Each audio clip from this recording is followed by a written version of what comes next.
Idéalement, quand on fait de l'agriculture, il faudrait une parcelle agricole, une maison et des toilettes sèches.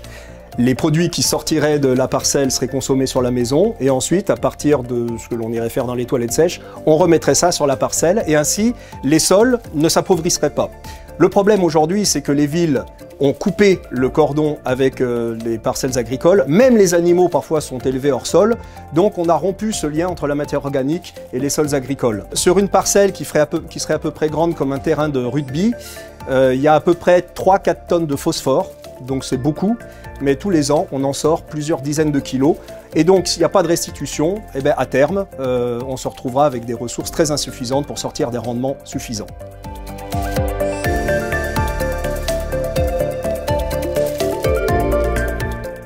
Alors le phosphore dont les plantes se nourrissent viennent du sol. Mais là, si on considère plutôt des sols qui sont plutôt pauvres en phosphore, alors il faut apporter du phosphore. Les engrais phosphatés, à l'origine, c'est une roche issue de la sédimentation d'organismes marins, donc ce sont des roches sédimentaires.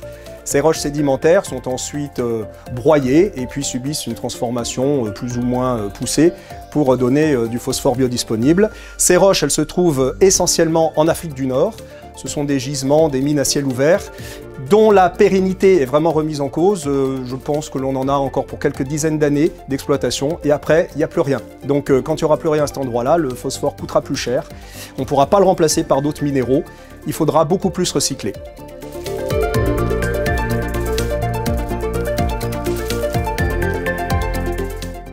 Les engrais ammonitrates sont fabriqués à partir de l'azote gazeux de l'air et d'une réaction chimique qui nécessite énormément d'énergie. C'est une réaction industrielle et pour cette raison-là, l'agriculture biologique n'accepte pas et n'acceptera sûrement jamais les ammonitrates en agriculture biologique. Cette réaction de transformation de l'azote en ammoniac par le procédé industriel, c'est quelque part aussi ce que font certaines plantes en symbiose avec des micro-organismes. On appelle ça la fixation symbiotique.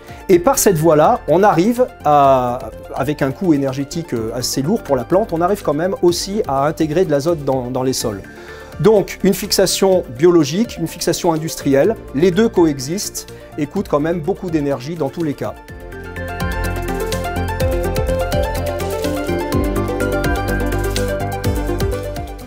Dans l'alimentation humaine, pour améliorer l'assimilation de certains aliments, on les transforme un petit peu. Par exemple, la viande, on la cuit et on la digère mieux.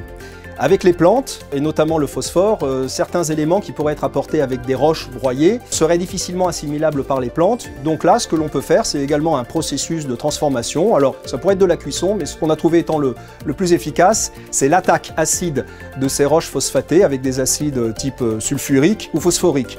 Alors, bien évidemment, ce sont des processus industriels, artificiels, et de ce fait-là, les orthophosphates issus de ces transformations ne sont pas utilisables en agriculture biologique. Du coup, pour l'agriculture biologique, il ne reste que les engrais de ferme organiques. Le problème, c'est que on n'en a quand même pas partout.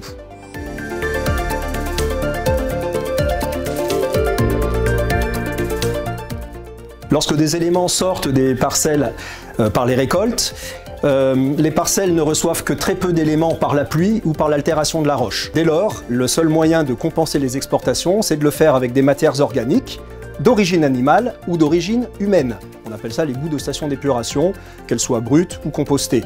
Malheureusement, en France, il n'y a que la moitié des boues de station d'épuration qui retournent sur les parcelles agricoles. Donc, irrémédiablement, ça va aller en s'appauvrissant. Un des seuls moyens de pallier ces exportations, c'est de faire appel à d'autres matières d'origine minérale, plus ou moins transformées par la voie de l'industrie, comme par exemple sur le phosphore, les orthophosphates.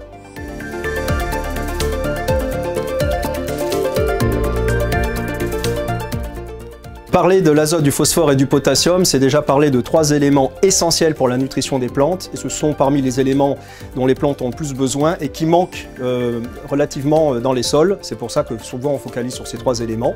Le phosphore et le potassium sont responsables de nombreux transferts. Le phosphore est par exemple responsable du transfert d'énergie dans les cellules ou d'hérédité. On trouve du phosphore dans l'ADN et donc dans tout ce que l'on consommera en termes de récolte, les grains, c'est riche en phosphore. Donc la farine, le blé sont riches en phosphore. Le potassium, lui, facilite le transfert des sucres et aussi de l'eau dans la plante. C'est aussi grâce à ça, par exemple, que la plante arrive à se refroidir. Et enfin, l'azote, eh bien l'azote C'est un constituant majeur de la chlorophylle, ça ne sert pas qu'à donner un goût au chewing-gum, ça sert à faire de la photosynthèse, donc c'est un facteur majeur, essentiel de la production agricole.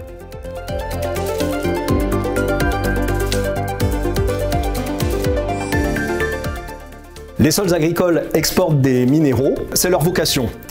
Idéalement, tous ces minéraux exportés doivent revenir sur la parcelle et idéalement, c'est avec des matières organiques issues des consommations animales et humaines.